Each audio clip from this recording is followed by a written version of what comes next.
জামায়াতে ইসলামীর আমির শফিকুর রহমান এবং জাতীয় নাগরিক পার্টি এনসিপির আহ্বায়ক নাহিদ ইসলামের সঙ্গে সাক্ষাৎ করেছেন বিএনপির চেয়ারম্যান তারেক রহমান। 15 ফেব্রুয়ারি রাতে তিনি প্রথমে জামায়াতের আমির এবং পরে এনসিপির আহ্বায়কের সঙ্গে সৌজন্য সাক্ষাৎ করেন। সাক্ষাতের সময় তারেক রহমানের সঙ্গে ছিলেন বিএনপির মহাসচিব মির্জা ফখরুল ইসলাম আলমগীর ও স্থায়ী কমিটির সদস্য নজরুল ইসলাম খান। রবিবার সন্ধ্যা 7:10 বিএনপির চেয়ারম্যান তারেক রহমান প্রথমে বসুন্ধরা আবাসিক এলাকায় জামায়াতের আমিরের বাসায় যান। সেখানে তারেক রহমানের শুভেচ্ছা গ্রহণ করেন জামাত আমির শফিকুর রহমান। পরে এ নিয়ে জামাত আমির একটি ফেসবুক স্ট্যাটাস দেন। সেখানে তিনি লিখেন, বাংলাদেশ জাতীয়তাবাদী দল বিএনপির চেয়ারম্যান তারেক রহমানকে বাংলাদেশের ভবিষ্যৎ প্রধানমন্ত্রী হিসেবে অগ্রিম অভিনন্দন জানাচ্ছি। তিনি আজ আমার আবাসিক কার্যালয়ে এসেছিলেন।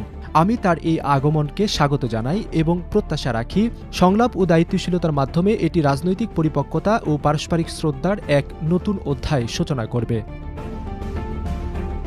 তারেক রহমানের সঙ্গে শফিকুর রহমানের সাক্ষাতের সময় জামাত আমিরের সঙ্গে ছিলেন দলটির নায়েবে আমির সৈয়দ আবদুল্লাহ মোহাম্মদ তাহের, সহকারী সেক্রেটারি জেনারেল ও কেন্দ্রীয় প্রচার ও মিডিয়া বিভাগের প্রধান অ্যাডভোকেট এহসানুল মাহবুব জোবায়ের।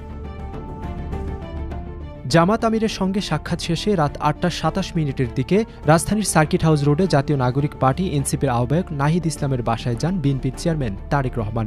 সেখানে তারেক রহমানের শুভেচ্ছা গ্রহণ করেন এনসিপির আহ্বায়ক নাহিদ ইসলাম। সঙ্গে ছিলেন এনসিপির সদস্য সচিব আক্তার হোসেন ও উত্তরাঞ্চলীয় মুখ্য সংগঠক সার্জিস আলম সহ অন্য নেতারা।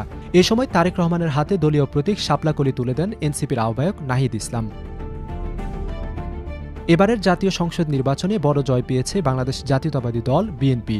এই নির্বাচনে দ্বিতীয় সর্বোচ্চ আসনে জয় পায় বিএনপির একসময়ের জোটসঙ্গী জামায়াতে ইসলামী।